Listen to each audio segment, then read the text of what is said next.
Dans cette vidéo, je vais te donner les 5 conseils que j'aurais aimé connaître quand j'ai débuté la photo. Premier conseil, pratiquer régulièrement. Ça, c'est quelque chose qui me manquait beaucoup parce que j'étais beaucoup dans la théorie. Effectivement, j'ai acheté des formations, je me suis formé, il y avait des personnes qui m'ont formé, j'ai eu la chance effectivement d'avoir une personne qui m'a formé, mais j'étais beaucoup dans la théorie. C'est-à-dire que je rentrais chez moi, j'écrivais tout dans un cahier et je revoyais à chaque fois les différents concepts. C'est une bonne chose puisqu'il y a des concepts qu'il faut d'abord assimiler avant de pouvoir les mettre en pratique. Mais si je devais refaire la même chose, je pratiquerais en parallèle. Ça me ferait gagner énormément de temps. C'est-à-dire que tu vas apprendre un concept, tu vas pratiquer ce concept, tu vas expérimenter ce concept, tu vas mettre en pratique et ensuite tu vas assimiler. C'est toujours ça en fait. Apprendre un concept, expérimenter, assimiler. C'est vraiment comme ça que tu vas comprendre ce concept et que tu vas pouvoir le réutiliser très rapidement et de manière efficiente. Moi, j'étais trop dans la théorie, c'est-à-dire que j'apprenais et je passais à l'action peut-être 1 voire 2 semaines plus tard. Et au final, je me disais, mais est-ce que c'était bien ce qui était dit de manière théorique? Et du coup, je perdais du temps à revoir effectivement la formation ou à re-questionner par rapport à ça avant de remettre en pratique. Donc ça, c'est une grosse perte de temps et crois-moi, si tu apprends en mettant en pratique directement, de manière régulière, tu apprendras beaucoup plus vite et de manière beaucoup plus saine. Et pour ça, rien de mieux que de te fixer des objectifs. Fixe-toi un objectif. Par exemple, tu te dis que sur une semaine, tu vas dédier par exemple 3 jours à la théorie, 3 jours à la pratique. Ne passe pas à chaque fois une semaine entière sur la théorie sans pratiquer. Il faut qu'il y ait de la pratique. Tu peux très bien faire ça ou alors tu peux très bien faire le matin théorie, l'après-midi pratique. Le matin théorie, après-midi pratique. En fonction de tes préférences bien évidemment, mais garde à l'esprit qu'il faut pratiquer régulièrement pour réussir de manière sereine et saine dans le temps. Deuxième conseil que j'aurais beaucoup aimé connaître quand j'ai débuté la photo, c'est prendre d'abord le temps de bien maîtriser son boîtier avant de sortir faire les photos. C'est-à-dire qu'une fois que tu auras ton boîtier en main, donc après avoir vu la théorie, tu as ton boîtier en main, eh bien regarde directement comment ça fonctionne, manipule, prends déjà des photos chez toi. C'est ça que j'ai envie de dire, c'est que par exemple tu apprends les modes PASM, d'accord? Programme A pour aperture, donc c'est l'ouverture, S pour speed, M pour manuel. Et ben expérimente déjà les différents modes directement. C'est-à-dire que tu vas regarder et tu vas directement regarder comment ça marche. N'attends pas de sortir et de te dire une fois dans la rue, bah tiens, je vais essayer de capturer ce moment-là et tu vas être à chaque fois distrait par différents moments. C'est-à-dire que tu vas avoir une scène qui va se produire devant toi, tu vas vouloir photographier cette scène-là, mais sachant que tu ne maîtrises pas parfaitement les modes PASM, tu ne vas pas savoir quel mode utiliser, en tout cas le mode le plus efficient pour ces situations-là en particulier, et tu vas perdre du temps, encore une fois, et on sait très bien que le temps joue en ta défaveur. Donc, le mieux, c'est d'expérimenter au plus vite et de savoir comment maîtriser ton boîtier. Manipule-le, regarde les différents menus et teste à chaque fois les différents modes directement chez toi.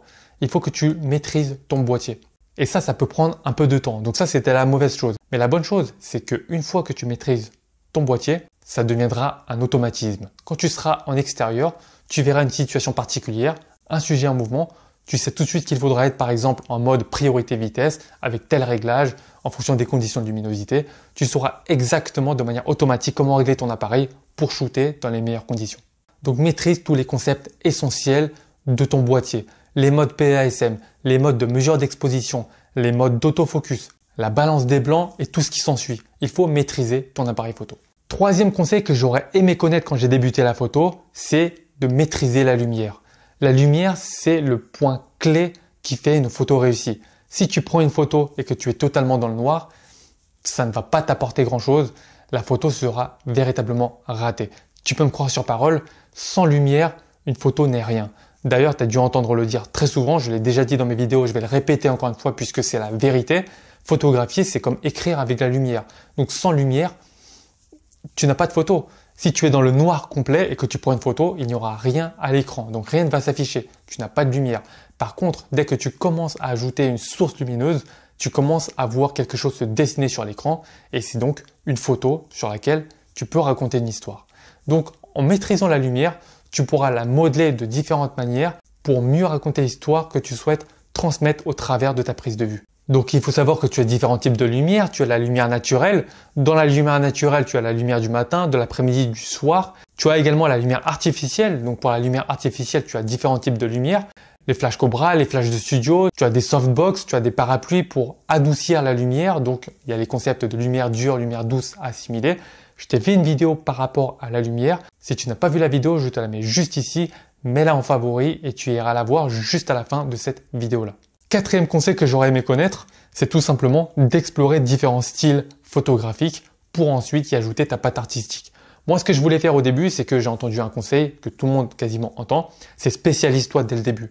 Mais on ne peut pas se spécialiser directement dans un domaine particulier de la photo si on ne sait pas vraiment si c'est ça qui nous plaît d'une part et si c'est vraiment le domaine dans lequel on est bon d'autre part. Donc le mieux, c'est de définir tes centres d'intérêt, au moins 3-4, et d'appliquer et d'explorer ces domaines photographiques qui ont un rapport avec tes centres d'intérêt. Si tu as un intérêt pour la cuisine, tout ce qui est les plats gastronomiques, tout ce qui est culinaire, ben la photo culinaire. Si tu as un attrait pour l'immobilier, etc., tu as la photo immobilière. Si tu as un attrait pour les produits, la photo de produits. D'accord? Il y a différents centres d'intérêt. Tu as forcément des centres d'intérêt. Donc, applique la photographie par rapport à ces centres d'intérêt. 3-4 maximum. Explore-les sur plusieurs semaines et tu pourras définir le domaine dans lequel tu es le meilleur, d'une part, et le domaine pour lequel tu développes le plus fort intérêt. Parce que le but de la photo, c'est d'être passionné par ce que l'on fait. Et c'est que comme ça que tu pourras tenir dans la durée. Surtout si tu souhaites en vivre un jour. Si c'est juste une passion, effectivement, tu peux toujours continuer à explorer différents domaines, mais rien de mieux que de se spécialiser dans un domaine pour en devenir un expert. Donc le but, c'est de t'inspirer de différents styles photographiques dans un premier temps. Trouve différentes sources d'inspiration, les réseaux sociaux, les objets autour de toi, la vie quotidienne, quand tu marches dans la rue. Trouve des sources d'inspiration, explore, ajoute ta patte artistique et ensuite crée-toi ton propre style. Le style pour lequel on va reconnaître ton travail. En regardant cette photo-là, on va dire « Tiens, ça c'est toi qui as fait cette photo ». Cinquième conseil, enfin, que j'aurais aimé connaître quand j'ai débuté la photo, c'est l'importance de la retouche. Effectivement, retoucher, ce n'est pas tricher. Et ça, c'est quelque chose à garder à l'esprit. Ça fait partie intégrante du travail photographique et ça fait également partie de l'angle artistique d'un photographe. C'est-à-dire que pour moi, une photo qui n'est pas retouchée, elle ne retransmet pas à 100% l'intention artistique que souhaitait transmettre le photographe. Attention, ça ne veut pas dire que la photo est ratée. Mais pour moi, en tout cas à mon sens, retoucher une photo permet de terminer la photo, tout simplement. Prendre une photo permet de prendre le cadre. Ensuite, retoucher permet de faire ressortir les couleurs, en tout cas ressortir le plus fidèlement ce que tu as vu à l'œil nu, d'une part, et d'autre part, à accentuer certains aspects de la photo qui font que ça va être ton propre style photographique. Donc moi, ce que je te conseille pour ça, c'est de toujours shooter en format RAW, puisque c'est un fichier qui permet de garder le plus d'informations possible, et donc tu pourras avoir une plus grande plage dynamique lors de la retouche, donc tu pourras avoir des détails dans les ombres et aussi dans les hautes lumières, mais également tu auras une marge de manœuvre sur la balance des blancs au cas où celle-ci a été ratée lors de la prise de vue. En plus de ça, tu auras la main pour toucher différents curseurs et retoucher comme tu le souhaites, en tout cas pour transmettre le message que tu souhaites transmettre en termes artistiques. Donc voilà les 5 conseils qui sont pour moi primordiaux à appliquer dès maintenant. Ce sont les conseils que j'aurais aimé connaître quand j'ai débuté la photo. J'aurais gagné énormément de temps et crois-moi, le temps c'est extrêmement important. Si tu débutes la photo, clique sur le premier lien en description et télécharge ton guide gratuit. Je te présente les 5 meilleurs appareils photo pour débuter dans les meilleures conditions et avec un petit budget. À la fin de ce guide, tu auras un petit cours sur le triangle d'exposition pour maîtriser ouverture, vitesse, ISO et débuter la photo dans les règles de l'art. Si la vidéo t'a aidé, clique sur le bouton like et surtout abonne-toi pour plus de conseils et devenir un meilleur photographe après chaque vidéo.